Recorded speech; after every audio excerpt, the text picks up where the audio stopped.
अपनी ओर से और पार्टी की ओर से राष्ट्रीय जनता दल की ओर से धन्यवाद व्यक्त करते हैं, आभार व्यक्त करते हैं। इस कड़ाके के ठंड में भी आप लोग यहाँ आए हैं समाचार संकलन के लिए आप लोग का आभार व्यक्त करते हैं। हम लोग आए हैं राष्ट्रीय जनता दल के प्रदेश अध्यक्ष की महिला मंडल जी द्वारा जांच कमेटी के साथ जांच कमेटी में हमारे साथ श्री राम बहादुर यादव जी हैं जो पार्टी के प्रदेश महासचिव हैं, श्री चुल्हाई कामत जी हैं जो पार्टी के प्रदेश महासचिव हैं, स्थानीय जो प्रत्याशी हमारे थे किशोर यादव जी वो देवनैन यादव जी हैं जांच कमेटी में जो हमारे पार्टी के जिला के किसान प्रकोष्ठ के अध्यक्ष हैं, श्री बहादुर राय जी हैं जो राष्ट्रीय जनता दल की झंझारपुर इकाई जिला के अध्यक्ष हैं, श्री अनिल लोहिया जी हैं जो पार्टी के प्रधान महासचिव हैं जिला के,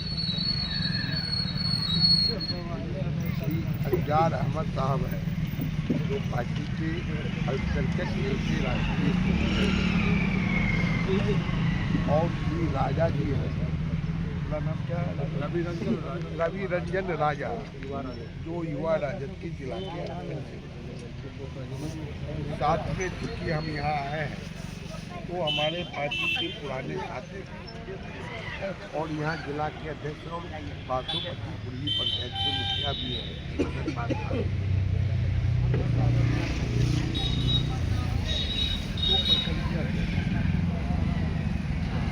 महाविलास यादव जी हैं जो प्रखंड अध्यक्ष हैं। हम लोग बड़ा विकट परिस्थिति और दुखद स्थिति में यहाँ आए। दो नौजवानों की हत्या हुई आज संभवतः शायद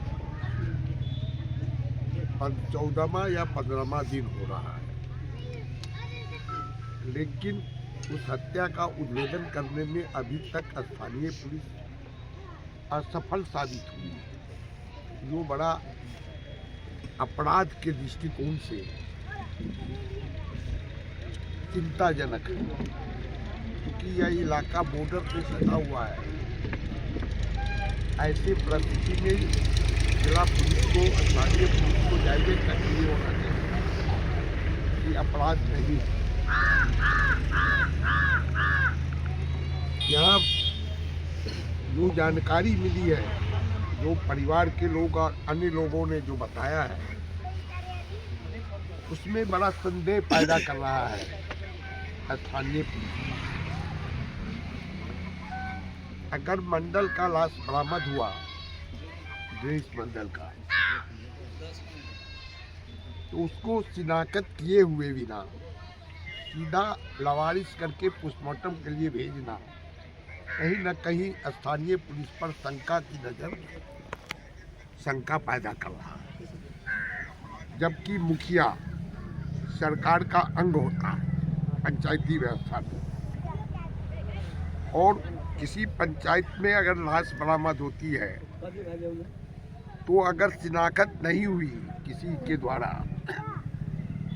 तो उस पंचायत के मुखिया और सरपंच को बुलाया जाता है कि आप पहचानिए कि ये लाश कहाँ का है, जो काम करने में थाना प्रभारी नहीं किए हैं, इसलिए शंका की सुनी जाती है। दूसरा कि सहनी जी का जो लाश यहाँ बरामद हुआ और उनके पिताजी ने प्राथमिकी दर्ज किया है बिना नाम का, लेकिन 2 दिनों के बाद उनकी मां ने जो बयान दिया पुलिस को, जिसमें 3 नामों पर शंका जाहिर किया है कि हो सकता है इन लोगों के द्वारा किया गया हो, वो तत्काल पुलिस को उस पर कार्रवाई करना चाहिए, उसको गिरफ्तार करना चाहिए, जो अभी तक नहीं किया है। तो खाना पूर्ति करने के लिए ये थाना प्रभारी बुलाते हैं और भेज देते हैं, मुझको नहीं पता है कि ऐसा क्यों कर रहे हैं, किसके दबाव में कर रहे हैं। स्थानीय प्रशासन को कानून के तहत कार्रवाई करना चाहिए, किसी दल के आधार पर काम नहीं करना चाहिए। लोगों ने जो बतलाया है यहाँ कि ये थाना प्रभारी का जो रोल है वो दलीय आधार पर यहाँ काम करते हैं, जो संविधान के लिए, कानून के लिए और समाज के लिए निंदनीय नहीं, चिंताजनक स्थिति पैदा कर। इसलिए हम जो फीडबैक मिला है हम पार्टी को भी रिपोर्ट करेंगे और इस दोनों परिवार को न्याय मिले इसके लिए पार्टी किसी सीमा तक जाएगी। उच्च अधिकारी DIG, IG से भी मिलकर बात हम लोग रखेंगे और आवश्यकता पड़ेगी तो हम जन आंदोलन, सड़क पर भी आंदोलन करेंगे। ये पार्टी का स्पष्ट मानना है कि सिर्फ ये 2 हत्या नहीं बल्कि अपराधियों के मनोबल को बढ़ाने वाली घटना है। अगर प्रशासन कार्रवाई नहीं करेगी तो ये पूरा इलाका अपराध के चपेट में चला जाएगा। इसीलिए पार्टी सिर्फ 2 परिवार की लड़ाई नहीं, इस पूरे इलाके को अपराध से बचाने के लिए सड़क पर भी आंदोलन करेगी। ये पार्टी की मान्यता है।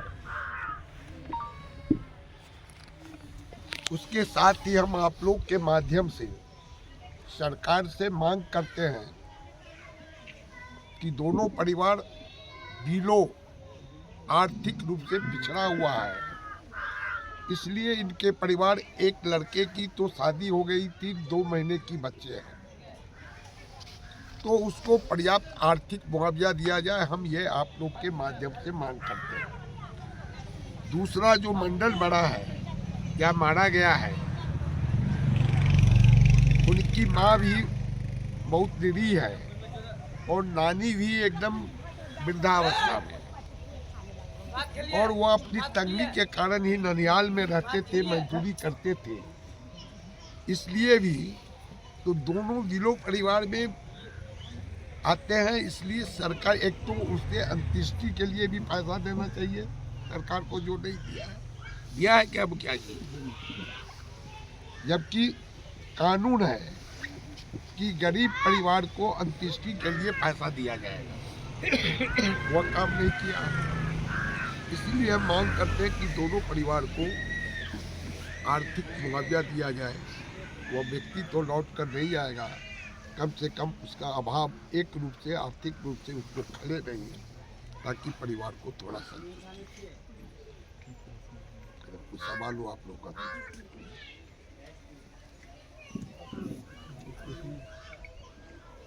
मेरा नाम हुआ हनुमान प्रसाद, पार्टी के प्रदेश के महासचिव हैं, इस जांच कमेटी के चेयरमैन। वीर बहादुर राय जी कन्वेनर है जांच कमेटी।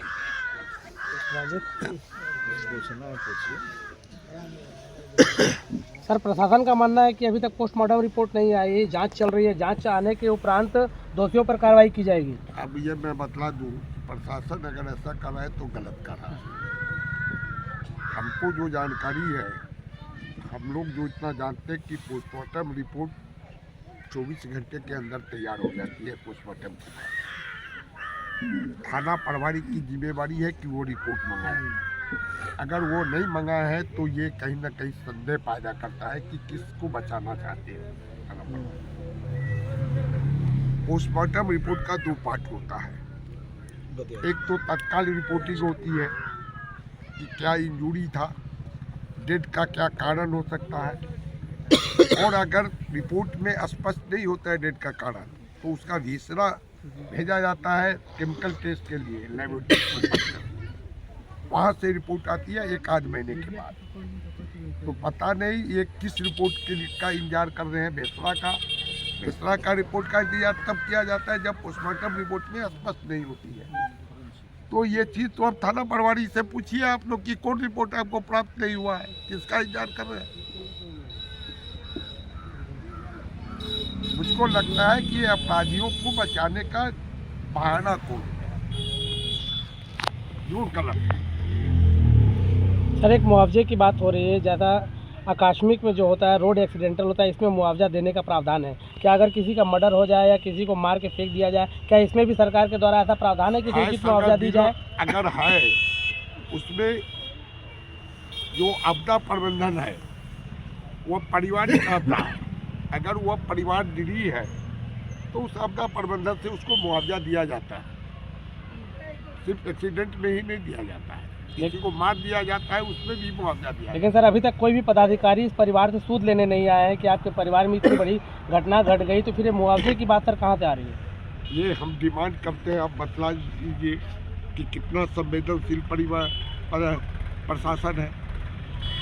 ये सुशासन की सरकार कहलाती है, उसके पदाधिकारी कितना संवेदनशील है या आप लोग महसूस कीजिए। मैं कह रहा हूँ कि पूरे बिहार में प्रशासन सरकार का कोई काम नहीं, संवेदनहीन प्रशासन हो चुका है बिहार। यही कारण है कि आपराधिक घटना दिन प्रतिदिन बढ़ती जा रही है। अगर पीड़ित परिवार को इसका जो है तो कोई न्याय नहीं मिलता तो आप लोगों का अगला कदम क्या होगा? अगला कदम जो गांधी और लोहिया ने हम लोग को बताया है, सड़क पर संघर्ष। डॉक्टर लोहिया कहते थे कि संसद जब गूंगा हो जाए तो सड़क पर संघर्ष करना चाहिए, सड़क को जगाना चाहिए। और सड़क जब जगती है तो गूंगा संसद भी बोलना शुरू कर देता है। पीड़ित परिवार के एक युवक का कहना है कि हम लोग भी सड़क पर गए थे अपने हक और अधिकार के लिए, लेकिन उनके ऊपर प्रशासन की तरफ से लाठी चार्ज किया गया। तो आप लोग कैसे सड़क पे आएंगे? ये निंदनीय है और हम कुछ पदाधिकारी से, यहाँ एसपी से और डीएसपी से ये जांच कमेटी बात करेगी।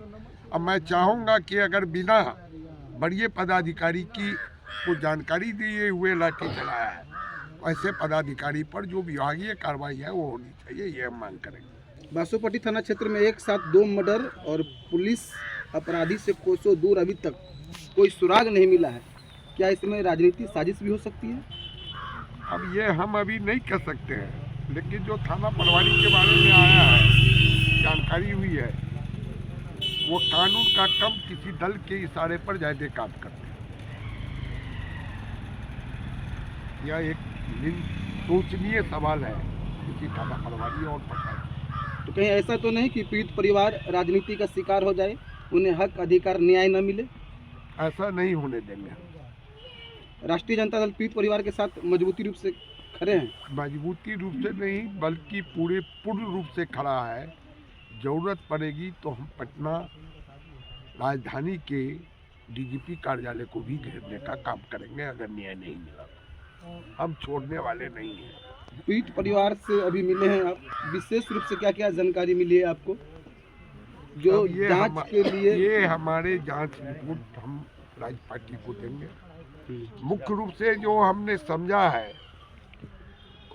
कि इस परिवार के साथ अन्याय हुआ है, अपराधियों ने कहीं न कहीं किसी अपनी गलती को छुपाने के लिए ये अपराध किया है। सर, ऐसा भी देखा गया है कि जब किसी परिवार में कोई कमाऊ पुत्र नहीं होता है तो उसे सरकार की तरफ से उसके पारिवारिक सदस्य को नौकरी की प्रावधान दिया गया है। क्या आप नौकरी की मांग करेंगे इन दोनों पीड़ित परिवार के लिए? नौकरी का प्रावधान नहीं है तो नहीं जानकारी है।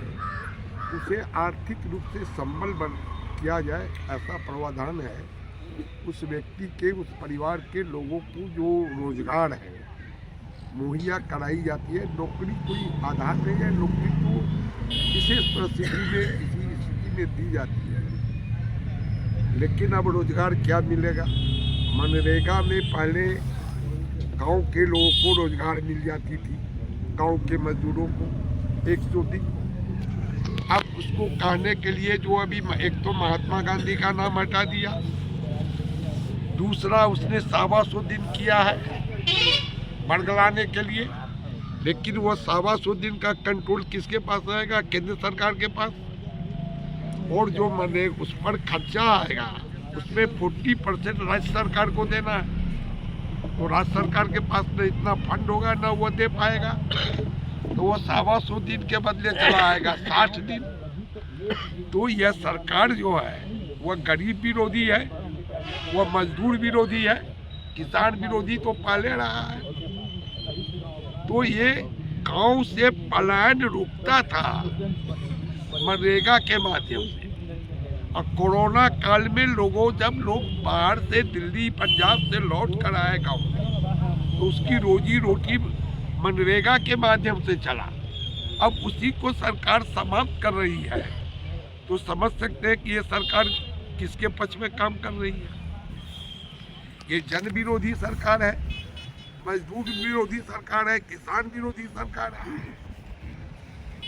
नौजवान विरोधी सरकार है।